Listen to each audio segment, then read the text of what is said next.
You're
tuned in to Ask the Good Doctor, live each and every Wednesday at 1 p.m. Eastern, 12 noon Central, and 10 a.m. Pacific.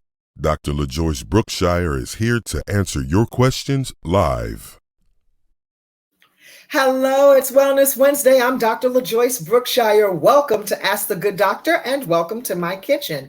I am here to help you attain, maintain, and reclaim your perfect health. Grab your Good Doctor notebook, tell somebody that I'm on the air, and click the like, comment, and subscribe button. Share it as well. We've got some vital, life-saving information for you today. I'd like to have a little chat about why it's necessary to clean your nose. Yes, nose hygiene, and how ignoring cleaning your nose, or the fact that you need to, is really risky business for your health. I'm going to tell you a true story. My aunt is 99 years old, yes, and when she was around 97, I was left to care for her, and she said, my nose itches, and she kept doing that. And I said, well, when we get in the shower, we'll take care of that. And so when we got in, I said, let's clean your nose. She said, clean my nose? You know, they think I'm a little freaky anyway. Okay. But she said, clean my nose. I said, yes, let's clean your nose. You said it itches. When was the last time you cleaned your nose? And she said, I don't know. I said, okay, let's get it. First, let's blow, So I had her blow into her white towel because the queen only uses white towels. And she blew into the white towel and there were lots of strands of black stuff. It's really dirt and soot. And she said, oh my goodness. And then I said, now let's take your finger and clean on the inside of your nose. When I tell you that white towel was black, yes, true story, it was black. She said, oh my gosh, completely freaked her out. So I just had her move her finger along the towel. Let's keep doing it, going into the same nostril until it's clean. She could not believe it.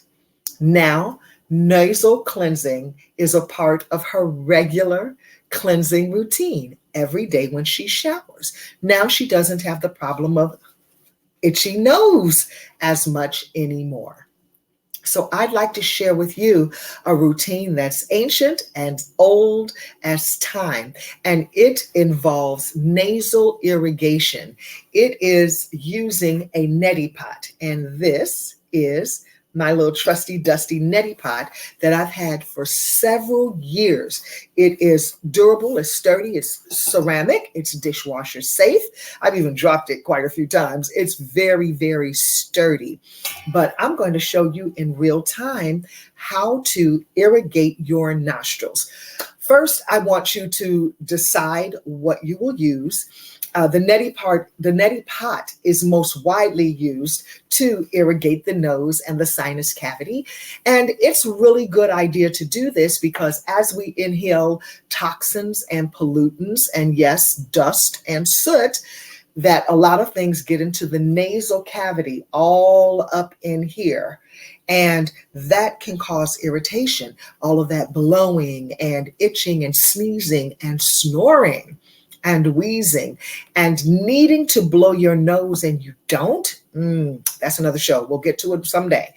But first, we want to just understand why this is so important. First of all, the nasal irrigation is the container. This is the container that we're going to use, and this is the Neti Pot. And it is just good for overall health, because when the body is completely cleaned, you always hear me talk about detoxification. Detoxification, yes, it is important, but it is also important for you to be clean as well. And this is a way to clean the nose. How do we make a solution? Well, I like to use Himalayan salt. Himalayan pink fine salt I like to use. And this is GMO free, it's organic, and you would not believe that I purchased this at the Dollar Tree. Yes, I do. They don't have it that often, but if you go into the Dollar Tree and you can catch it on the shelves, it is, well, the $1.25 tree. The Dollar Tree does have this fine organic Himalayan pink salt. Yes, they do. You can purchase it anywhere. So I take it out of the bag and I keep it in a jar. This is why it's important to keep jars around. And we are going to take 1 cup of room temperature warm water. I've had this soaking, this filtered water.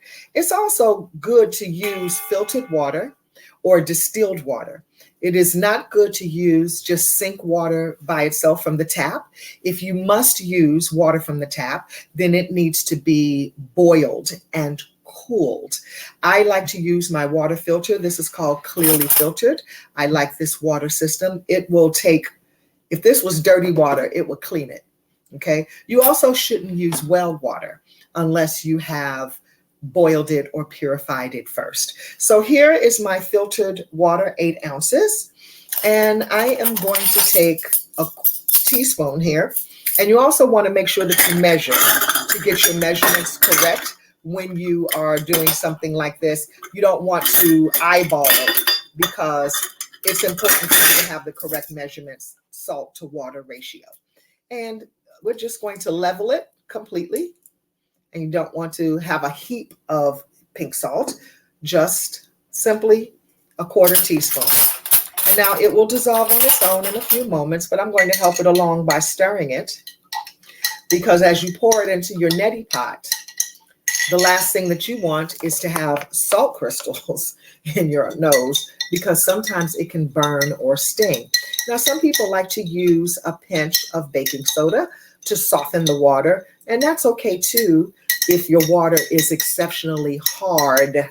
But I have moderately hard water, and the Himalayan salt does just fine. So I'm just going to let this sit for a minute and do its job while I tell you some other things. And up next, we are going to take the solution and pour it into, we are going to pour it into the neti pot. All right. When should you clean your nasal passages? That's the really good question. And I say you should clean your nose every single day when you bathe. Yes, just like my aunt who found that her nose was dirty when she put her finger in her nose. So will you if you don't clean your nose. And you should clean it and blow. Additionally, during allergy season, that is the best time to make sure you do it instead of relying on things like Claritin and the other over-the-counter drugs like Zyrtec to help to alleviate the allergy symptoms. Additionally, it lets you know it's time to deworm that as well. But cleaning that nose helps the breathing. How many people do you know breathe with their mouth just open all the time because their noses are always clogged? All right, now that my solution is in my neti pot, see that you can see that the water is a little, pink. Glad that didn't touch my computer. The water is just a little pink. And I have never really done this sitting down. I'm sitting down for you to stay in the frame. But what you want to do is hold your head over the sink. Now I have my little bowl here. Hold your head over the bowl or the sink and insert the neti pot actually in your nose. You have to hold your head like at a 45-degree angle so the water can effectively travel up and down and around and come out the other side. I'm also going to leave my mouth open so that I can breathe through my mouth. I refrain from breathing, period, while I do this because you don't want to inhale any of the water because you could drown, literally, and not be in water. That's called a dry drowning, when you're not submerged in water, but inhale water, okay? We don't want you to do that. So breathe out of the mouth. I like to take a couple of deep breaths and then I go for it. The first thing you also want to do is blow your nose. So I'm going to blow my nose. Whenever I blow my nose, it makes it a little itchy for me. So I blow and I wipe, okay? Just to clear the passage. So I'm going to hold it over here, 45 minutes. I know y'all might think I might look completely crazy. Up, not completely up, but up and tilted. So you give it a chance, gravity, a chance to drive it out. Here we go.